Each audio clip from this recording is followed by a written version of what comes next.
ఎప్పుడైనా ఓ సాయంత్రం ఎత్తైన కొండల వైపుకి వెళ్ళండి. కాలం ఎలా కరిగిపోతుందో కూడా తెలియదు. గంభీరంగా నిశ్చలంగా నిలబడ్డ ఆ కొండల వైపు తీక్షణంగా చూస్తున్నప్పుడు అందులో ఎన్నో చిత్ర విచిత్రమైన ఆకృతులు కనిపిస్తాయి. కొన్నిసార్లు ఒక యోగి ముఖంలా, కొన్నిసార్లు ఒక పక్షిలా, మరికొన్నిసార్లు కాలం చెక్కిన అద్భుత శిల్పంలా. ఆ రాతి పొరల్లో ఎన్నో రూపాలు దాగినట్టు అనిపిస్తుంది కదూ. ఇంకాస్త మనస్సు పెట్టి చూస్తే ఆ కొండల్లో మనకెవరు కనిపిస్తారో తెలుసా? ఆ కొండల్లో మనకు మనమే కనిపిస్తాం.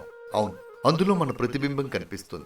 ఎన్ని ఎండలు కాసినా, ఎంతటి తుఫాన్లొచ్చినా, కాలం ఎన్ని గాయాలు చేసినా, చెరగని చిరునవ్వుతో చెదరని ధైర్యంతో నిలబడిన ఆ కొండ మన జీవిత ప్రయాణానికి ప్రతీక. మనలో దాగున్న నిశ్శబ్ద పోరాటం, మన అంతరంగంలోని గంభీరత, అపజయాలెదురైనా తలవంచని మన ఆత్మవిశ్వాసం అచ్చం ఆ కొండలాగే మనకు ఉంటాయి. ఆ రాతి అంచుల్లో కనిపించే ప్రతి మలుపు మన జీవితంలోని ఒడిదుడుకులను గుర్తు చేస్తోంది. ప్రకృతి వైపు మనం చూస్తున్నంతసేపు అది మనతో మాట్లాడుతున్నట్టే ఉంటుంది. నీ లోపల కూడా ఒక కొండంత నిబ్బరం ఉంది. ఏ శోధనకైనా నువ్వు తట్టుకొని నిలబడగలవు అని మనకు మనమే ధైర్యం చెప్పుకునేలా చేస్తుంది. అందుకే ప్రకృతిని చూడడం అంటే మనల్ని మనం కొత్తగా ఆవిష్కరించుకోవడమే. ఈసారి కొండల్ని చూసినప్పుడు మీలోని మీతో మాట్లాడడానికి ప్రయత్నించండి. మీకు మీరే కనిపిస్తారు. అవును, నిజం.